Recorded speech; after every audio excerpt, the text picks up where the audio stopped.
أشهد أن لا إله إلا الله وحده لا شريك له وأشهد أن محمدا عبده ورسوله أرسله بالحق بشيرا ونذيرا بين يدي الساعة. قال الله تبارك وتعالى في محكم كتابه وهو أصدق القائلين: أعوذ بالله من الشيطان الرجيم. بسم الله الرحمن الرحيم. ولا تأكلوا أموالكم بينكم بالباطل وتدلوا بها إلى الحكام لتأكلوا فريقا من أموال الناس بالإثم وأنتم تعلمون. صدق الله العظيم. إن الله وملائكته يصلون على النبي يا أيها الذين آمنوا صلوا عليه وسلموا تسليما. لبيك اللهم صل على محمد وعلى آل محمد كما صليت على إبراهيم وعلى آل إبراهيم إنك حميد مجيد. اللهم بارك على محمد وعلى آل محمد كما باركت على إبراهيم وعلى آل إبراهيم إنك حميد مجيد. زماد الإسلام محترم أو أوليد الكون، السلام عليكم ورحمة الله وبركاته. يمن تاسنا موضوع حج أوقاف وزارة محترم وزارة جاكلي عصب كون عصب دي تولنيس بصار أو إلهي عذاب لامين قدري مو يبقى كيف عصب أو داب ميزاني غصب سرف دي زمك وغصب تنوعي نور بيبدأ من ذلك أو داب هم حديثه كيبو يدغى سزام ذكر سيس غصب كول زمنا عظيم جرم ده زجر في الأمر أو دارهم ذكر سيس بالحال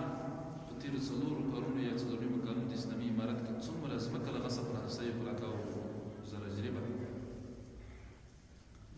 احترموا قرآن الكريم كي رب عز وجل فرماي ده سورة البقرة سورة التاتي نمبر آيات: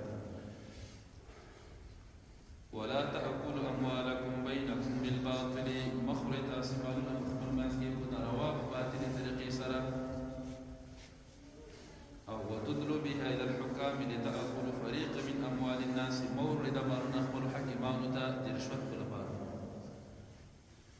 تبعز بعض بعض أخرى بالاسم بكنا وأنتم تعلمون تسمح به جرم عظيم وتداروا جرم ده محترمه باطل لا يكون من إنسان الله يسلم خبر ما تسكي معلومة باطل طريقي مخرج باطل طريقي ديري يو غصب ستوي حضور چانا معرف است طريق بل طريقي لريس ولي دا غصب شو يو غلا دا ګوره غلا غصب دا فرق ده. غلا کو پټه افسانه شاعر راوړ شپې وراوړ غصب ښکارا توبه حضور یعنی چوکۍ حضور منصب حضور یعنی قوم حضور افسانه شاعر خلک تدیر حضور یا الله خو حضور کې غریبان یعنی توبه حضور د منصب چوکۍ حضور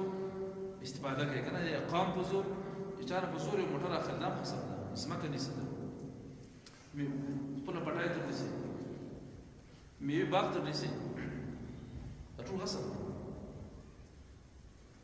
بل غلا بغلا باندې شمال خوري باطله طریقه ده خیانت دوکا فریب رشوت او سحر باندې چانه پیسې اخلي سحرونه کوي قمار وهي او له لعب کې لګي بجای چکرو باندې ان بګټم کې نه وي زنا شراب خوري دا ټول باطله طریقې دي خو یو د باطله طریقو څخه موضوع ده هغه غصب یو چانه زه یو څه اخیستل حضور محترمو نو غصب یا د تورې په زور به ټوپک په زور به یې کوي یا به د قوم په زور کوي سوله قوم پسې ولاړ ده خو په سره ننوت چې په ځمکې لاندې کوه یا به د منصب چوکۍ په زور وي نو تېر که تاسو فکر کړي په دوه شیانو وجه کېدل تېرو شلو کالونو کې که نه چې کوم غصب سوی تاسو ټول ته معلومات شته نو څه بیانول ته څه ضرورت دی هم د منصب په زور سوی یو چا به چوکۍ لرله هم د ټوپک په زور سره دا فرق هم ورسره و باید کې لیکلي دا پنځه هر څلورمو کلونو کې څومره په لاکاو سره جلبه ځمکه د غصب خلاص سوې ده که دولتي وه که شخصي وه ځینې داسې وي شخص وي ځینې دولتي وي داسې لاندې کړي دي لکه د پلار نیکه نه میراث ورته پاتې خپله یې غرونه کې جوړ کړي دي دا غصب جومات کې جوړ کړي مګر جومات مزه نه کېږي پر دې مثال کې غصب نور خو لا پټای کور او دا شیان مارکېټ خو لا پیله ده خبره والحمدلله الحمدلله ثم الحمدلله والمنه تاسو فکر کړي 12 شته برنینګ وی کنه خو چې پیږي چې دا په دولتي زما کې دا بس رنګ کیږي ماشین ورخې دي ستاسو نو حق راغلی الحمدلله هر چا د حق رسېږي محترمو اوس وخت کې په افغانستان کې د دوه شیانو باندې زور تورې په زور او هم د منصب دا استفاده سوې وه د خلکو د غصب کړي اوس بېرته ور خلاصېږي کومې ځمکې چې اوس شکي دي هغې ته د حق کارونه روان دي څېړنې کېږي دا اوس دولتي ده او شخصي ده او قانوني ده محترمو په دنیا کې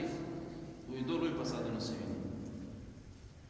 ابو لیث سمرقندي رحمه الله وایي په وچه کې چې ظلم سوی ده هغه قابل و چې راجک خپل رور حابل یې قتل په شهیدي او په بحر کې چې اول نه لوی فساد سوی ده هغه یو باچا و که جلندان نومېده چې هغه به خلکو نه کښتۍ نیولې په سمندر کې غصب کولې وي کیسه کې راځي که نه د موسی علیه السلام کیسه کې زموږ تاسو چې کله اجمع شوه بیانو د اوس لاندې وروسته دې راځي انشاءالله کله حضر علیه السلام یا حضر علیه السلام چې موسی علیه السلام ورته شاګرد څه په بحر کې سفر کوي که نو محترمو نو حضر علیه السلام یوه کښتۍ نو کښتۍ یې څنګه کړله لرګی یې تر وباسه دړه یې تر وباسه دا کښتۍ یې غیبجنه کړله نو موسی علیه السلام ورته دا دې ولې غیبجنه کړله روغه کښتۍ وه وړکي وړکي هلکان د کښتۍ چلوي مزدوري کوي که نه دا خو تا غیبجنه کړله هغه ورته ویلې بسم الله الرحمن الرحيم أما السفينة فكانت لمساكين يعملون في البحر فأردت أن أعيبها وكان وراءهم ملك يأخذ كل سفينة غصبا لم يتكن غیبجنه کړه چې دلته یو باچا ده چې روغه کښتۍ یې ویني غصب کوي اخلي نو دا یې متکن غیبجنه کړه چې ماشومان مزدوري وکړي چې لا غیبجنه وي خراب به ویستي به باچا بیا نه غصب کوي د باچا پوره دا ډېره پخوا دا کیسه تېره سوې د موسی علیه السلام په وخت کې موږ د خلکو غصب کوو جلندا خو نو باچا و بحر کې به کومې کښتۍ نیولې چې روغه ښه کښتۍ نو دا کښتۍ غیبجنه کړه خضر علیه السلام چې د خلکو د رزق اسباب بند نه شي که د دوه یتیمو هلکانو کښتۍ وه نو غصب ټکي قرآن کریم کې راغلی ډېر پخوانه وایي دا غصب کېده د خلکو کول حضور یې چا شی اخیسته اوس راځو دې ته دا سورة کهف نه بیا یو چا غصب تاوان څومره ده ګناه یې څومره ده په دنیا کې څومره تاوان ده آخرت کې دنیا کې پیدا تاوان ده چې غاصب سره د چا خېږي ټول پته سې وایي ټول ورته دښمني وي که نه دا غاصب ده خلکو یې مځکې نیولي شهرکونه یې پلور کړي خلکو نه یې موټر نیولي منفور وي خلکو منځ کې بد وي بل نور خلکو ته لار هواري عام بیا جرأتمند کېږي فساد خپرېږي ځمکې پر باندې خلکو حقوق ضایع کېږي او د آخرت عذاب خو یې دا ده او بل خبر دا هم واورئ دا په توبې باندې نه معاف کېږي که چا نه مال ویوړ غصب یې که دا په توبه نه معاف کېږي سره معاف کېږي څو چې دا بېرته خپل مالک د مال ورکړی دا مال بېرته هغه سړي ته ورکړي موټر وي که منځکې بېرته ورته سپاري که پر نږدې اشنا حدیث شریف کې راځي نو جناب رسول الله صلی الله علیه وسلم مبارک فرمایي كل مسلم على المسلم حرام دمه وماله وعرضه خبردار هر مسلمان بل مسلمان باندې دیو مسلمان بل مسلمان وینه تویول او دغه مال اخیستل او دغه عزت پایمانه ول دا حرام دي یو مسلمان دا مسلمان باندې حرام دي بل مسلمان وینه توي نه حقا مال واخلي نه روا او عزت پای مال کی عزت قرآن دی کی دا نه روا دي ابنه کی هغه مشهور خطبه چې رسول الله مبارک دی مکی په فتح حجۃ الوداع کې ویلې ده هغه دا و چې ګوري تاسو مسلمانانو خپل منځ کې ور باندې عزت مال وینه داسې حرام ده لکه حرمت دغه ورځ عرفات ورځ کې څنګه جنگ حرام ده په دې مکې مکرمه حرم شریف کې جنگ څنګه حرام نه روا ده دغه تاسو ویني ور باندې حرام ویني بنو ته یو بل باندې مګماني باندې خذ بارك الله عنه ودرسه یو بل یو خطبه ویلې ده ډېر لوی خطبه ده کتابونه علماء کړی دي حجۃ الوداع کې رسول الله برکو خطبه ویلې او محترمو نو ځکه دا مال باطله طریقه اخیستل چې مسلمان په خانه کې ګڼي کې نور هم شان راځي حدیث شریف کې راځي لا يحل مال امرئ الا بطيب نفس منه د مسلمان مال اخیستل روانه دي مګر دغه د زړه خوشحالي سره موږ تاسو کې بدل واجب استفاده بس ملګری یو سات ورسره وي ولا ډېر خسر نه ده ما ته بیرانه کړي تر وایي خپل دې نو وزاره دغه د زړه خوښه نه یې ګوره دا د حرامي بیا کله چې خدای چا ور کړی نه به غوړې کله چې تاسو څه وی زه پیسې دا ګلان د بل واخله خدای نه درو دې ولې پرانس دا در ما ته دا کلام ما سره خدای ټول زه به ټول به تاسو شامل سره ولا مې څه نه وړي زه په نفس خپل دې در کړی زه د خوشحالي چې ما خلای ګوره یزید دې سی وی ابل پر قدر ورته کې دای پرانس دې هغه اشاره مسله سره الله شامل ته نه کوي پرانس چې زه په خوشحالي چې خوشحالي دې کړی کنه حتی به دا ورګي سکار راځي اوس ملګری بل ملګری دې تر پلاګه کې راکړه موټر ځم چې کار نشه کار هغه څه نه ورته ایستل خپکی موټر کې سپورسي یغزو په خاني ګوره دا ما کوي یلا یو څه کوي چې طيب نفس دې حدیث شریف د رسول الله فرمایي چې زړه یو شی ته کې څه ما یاخره ما استعمالو اوله قلم می درس کوی شي یو ته چا ډالي ور کړی بار ور کړی نه دې ته ته نه تا ته یوسف صدر پیدا کړل د بل واخره خدای نه ما ته اکثر د ملګرو کې یو ساده غستل تران سیبو اتر غستل واسکټ تر واخره کورتیم تر واخره دا په تمامه خوند راک زه د بل واخره کنه یو لا يحل مال امرئ الا بطيب نفس منه نظر وحلال مال د مسلمان مگر دغه د زړه په خوخه بطيب نفس وبسي محترم چې هغه څه د خپل باندې متاسره سره کې سحر کې حدیث ویل دی عائشہ صدیقه رضی الله عنها دا د حدیث کې راځي ابو هريره حدیث راوي دا وایي جناب رسول الله صلی الله علیه وسلم مبارک يغسل روایت کې رسول الله فرمایلی لا يأخذ احدا شبرا من الارض بغير حقه الا طوقه الله الى 7 أرضين يوم القيامه يخسب به يوم القيامه الى 70 أرضين یو بیس شبر بیس ته وي یو اسمه که څومره وي به کم راځي یو ټوټه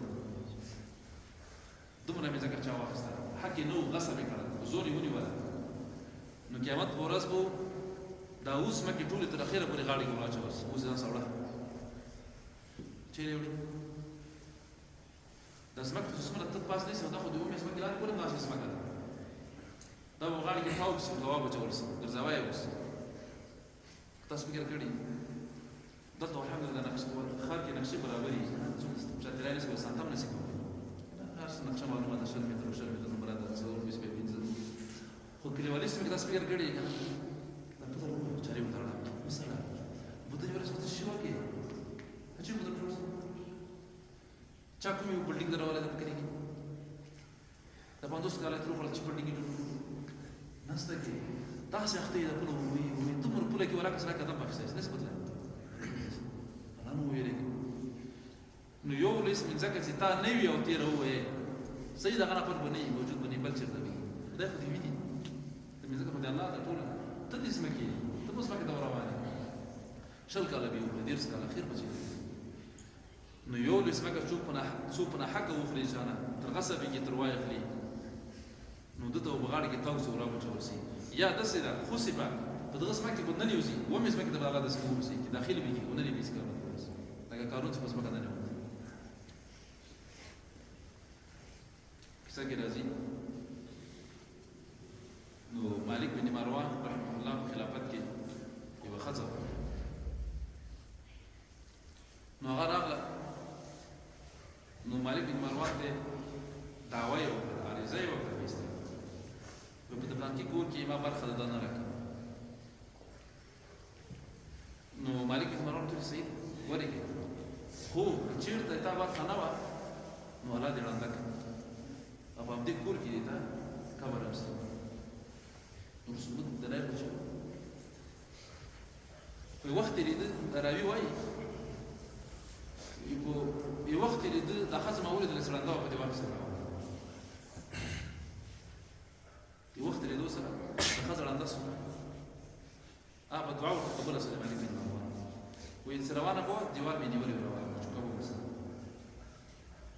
نو په اخر د وختونو کې دغه کور کې یو څه وړاندې هغه کوی ته ورځه چې قبر نو دا شي اصل شي زنم شي مخکې تاسو ما ویسه کړی و چې وزاره ښځه وکړه د کوم باچا وداني جوړه ځان ته کسر جوړه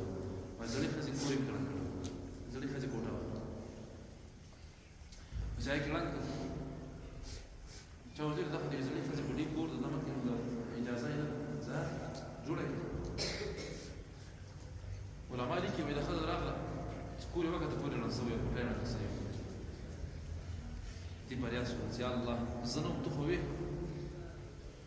ولې دا باچا ظلم ته پرېښود ما پورې ولې ړنګ نو الله په کار جبريل السلام ته ویلي لاړ شه بلډینګ وویړئ د خپل وزر باندې دا خپل بلډینګ یې وویړئ د موضوع هدف دا غصب نیوکه کول غصب تعریف څنګه وکړو د یو چا نه مال اخیستل د یو چا نه ملکیت اخیستل په زوره یا د چوکۍ په زور یا د قوم په زور یا د ټوپک د تورې په زور چې هر قسمې په زور یې تر واخلي دې ته غصب کېږي او غلا بره اخیسته غلا په پټه یې شاید دا د غلا او د غصب فرق دو بیا خپلې سزاګانې دي تعزیرات دي قاضیان به ورته ټاکي او موږ دا هم وویلي چې غصب صرف ځمکې غصب ته نه وایي چا نه موټر غصب یو لار تنګه کې لار غصب کې خلک نسب ترې دی مسلمانان باغ چا نه غصب کې چې هر شی چا نه په زور واخیسته او بیا محترمو خسب به يوم القيامة إلى 70 أرضين بل حديث كدام رغلي يو لويش مكة يو درب سكي يو ليش مكة كان بزور وغصب سرواخلي ويا الله فاق بقيامة ورس عند ناس موس وقت لاندي دني بس بيجر سبوت ورسي يا برغالي دي جهنم ورسي لاندي سجين ورسي أو أول قسم آية ويلي لا تأكل أموالكم بينكم بالباطل باطل طريقة مالنا مخرج باطل طريقة دولة تستقل سيوازي غصب ندى باطل طريقې نور دي خیانت ده په دوکه باندې چانه مال اخلي رشوت باندې اخلي سحر جادو کوډي کې بغنه اخلي یا قمار وهي قمار باندې نه پیسې شرطونه کوي روبه باندې موږ ملګری کیسه کوله په ملایتي خو دا راډو سي چې وای دا ټول ټورنمنت جوړ پیسې دا نه وي وخت مله کې کړه باندې پیسې کې والي صحیح ده کړه ورزش ده بدن د ګټه لري په بال د زین کو یو نفر راجکسي یو اجي سي بس تاسو دوه چمن روپا وکي چاو ګټه زین امو خبر پر څه باندې څنګه ټول پیسې کې وسره ورډو باندې چې دوه باندې پیسې سره کې موټر سایکل سره یې کوي ټورنمنت یو میټونه سره کوي تاسو بل حالات کې خلک او دا نور ډولونه لکه الله العبد شراب خوريده رشوت ده نو دا د باطلو طریقو مال خوړل محترمو یو خو غصب ټولنیز فساد ده ټولنه کې ورانه راولي بل الهي غضب لامل ګرځي ولې کته فکر کړی یو شخصي ملکیت ولې چاته یو نه پر حق ځای یو دولتي ملکیت هغه ډېر ګناه لري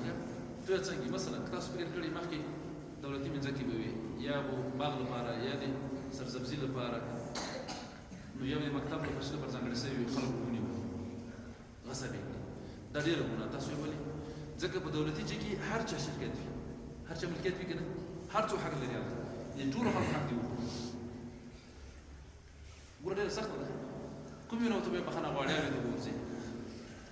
کله چې اماراتي ځای وي دولتي ځای په دې کې د ټولو خلکو مسلمانانو حق دی. مثلا دولتي مکتب ده اماراتي دغه چا غلا وکړه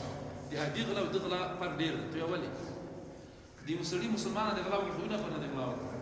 او د مکتب نه د میز پټ حتی قلم مرکز د مکتب نه پټ دی. په دې کې د ټولو مسلمانانو حق دی. دا خو اماراتي ځای دا خو دولتي د ټولو خلکو په بچیانو ځینې نه څو څه باندې کولی شي استعمالات نه هغه ګناه څو چنده زیاته ده. بیا په تاریخ دولتي بخښنه به ترې غواړي ستاسو حق به وخوړل ډېر احتیاط نو نن موضوع دا وه غصب او غصب په زوره بغیر د چا نه رضا نه ټوپک په زور مال اخیستل ځمکه غصبول موټر اخیستل بل شی اخیستل پیسې اخیستل په زور په زور په رڼا ورځ نو دا ناروا ده حرام ده او الحمدلله په تېرو کلونو کې حساب مکو ډېر لکاو نه زیات او څو لکاو جرې به ځمکه بیرته اسلامي امارت راګرځولې د غصب نه شهرکونه یې راخلاص کړي دي. اوس هم کار روان ده ټولو ولایتو کې مرکز کې بیا بیرته راګرځي او د خپلو مسلمانانو چا چې شخصي وي ورته وسپارل کېږي او ورځ بیا دا راپور مې ولیدل نو 1200 په تېرې یوه جمعه کې په ټولو ولایتو کې 1200 شپېته موټرې خو دا بیرته خپلو مالکانو ته سپارل شوي دي. الحمدلله سړی وي دومره څوک ستاسې پوښتنه کولی شي دومره څوک ستاسې موږ حق ورته ورتللی شي زما دا شی حق چا نه وکړو سړی خوشحال شي قسم د شاته حق ورسېږي چې بل ځای کې که نه سړی دلته خوشحال شي په خپل ځان ډاډه شي ما پوښتنه بیا څوک کولی شي نو الله دې تاسو ته کور باندې توفیق رانصیب الله دې تاسو د غصب نه وساتي. الله پاک دې څومره چې په باطله طریقه مال خوړل وي ملګرتیا کې د ځان وساتي. امین